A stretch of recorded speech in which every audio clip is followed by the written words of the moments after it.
Just before we kick off this video, I just wanted to wish all of you guys a Happy New Year and a Merry belated Christmas because I didn't say that anytime up until now. Without further ado, let's jump into the video.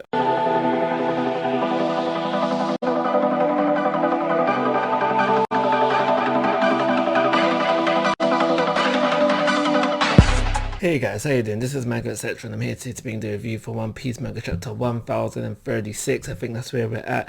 It's the first chapter of the year, Lee's official release rise, and I think that's kind of reflected within the chapter we get because we basically go everywhere. Every single person who's involved within this war going on right now, we visit them at some point of the chapter.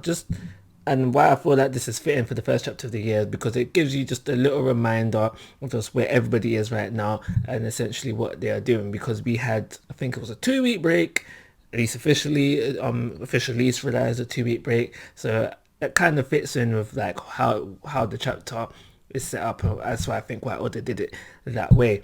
And it's for those reasons I don't really have much to say about the chapter. Like I said previously, we go all over the place, visit everybody, and for me personally, it's a lot of stuff I'm not really interested about. I don't really care about. For example, I don't really care about Rizo's fight with that other ninja guy. I don't really care about, say, what Yamato is doing. I mean, like, obviously I care that there's a level of degree of how much I care, but like, like I said, we're going all over the place. So I would always probably prefer a focus on one thing rather than going all over the place, even if it's a focus on something I don't really care about. That way we can get it wrapped up more quickly and then we can move on to the more juicier stuff. But because we're all over the place, there's not much I need to say about this chapter. I'm only going to focus on a couple of things. So the first thing I want to talk about first is the very beginning of the chapter where we get the aftermath of Zoro versus King. And now the first thing I want to say about that is that it was nice to have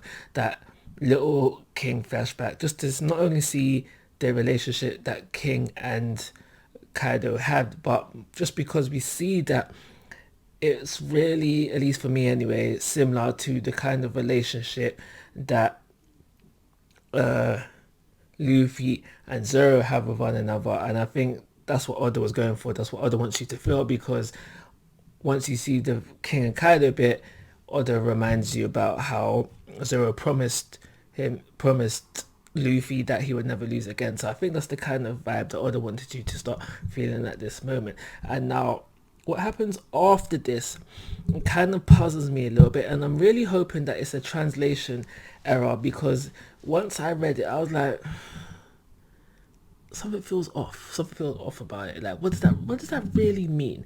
And that, well, if you don't know what I'm talking about when Zoro says to himself, well, I guess I'm going to be the king of hell. What does that really mean? And it just felt a bit off to me. It kind of feels like something Zoro wouldn't say, and I feel like it's unnecessary. Like, Zoro wants to be the greatest swordsman in the world. We know that those who have conquered have ambitions to be king, the greatest swordsman in the world, king.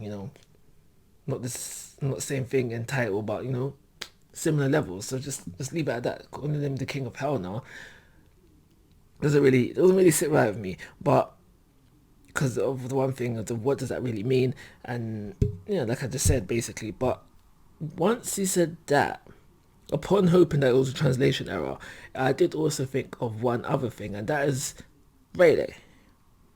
Now Rayleigh is known as the Dark King Rayleigh. Again, what does that really mean? Why is he known as the Dark King? But Zoro called himself the King of Hell. Rayleigh, Dark King, gave me that kind of vibe. So again, we are seeing similarities. So it was Kaido and King to Luffy and Zoro, and then Luffy and Zoro to Rayleigh and Roger. So that's what I feel like God was trying to do with the first bit of the chapter. If it was, well done. You got me feeling that way. If not, confused. Moving on.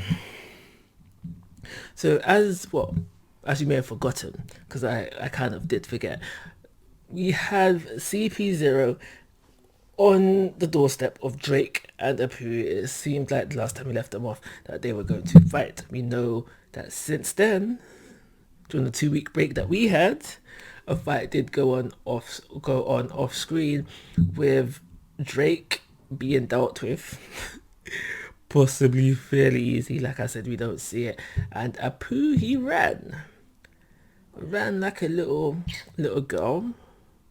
But he ran, that's not the word I want to use, but he ran. And when I read this, I was like, I'm not surprised. That is classic Apu, Mr. Hit and Run, as I call him. His mixtape drops soon, Hit and Run Volume 1. I've been saying this for a while. So when I saw that, I was not surprised by it. Okay, and the last thing I want to talk about for this chapter is the very end of the chapter, probably the most exciting bit, where we get to see just a little bit of what's been going on between Luffy and Kaido. Obviously, we know that they're in a one-on-one showdown. Maybe the final showdown between them two. Obviously, they've been hustling and tussling for a while now, ever since Luffy reached 1-0. But yeah, maybe the last showdown for him. But I gotta say, when you look at Luffy, and he even says it as well, he's starting to enjoy himself now. He is starting to get a little bit more relaxed. He has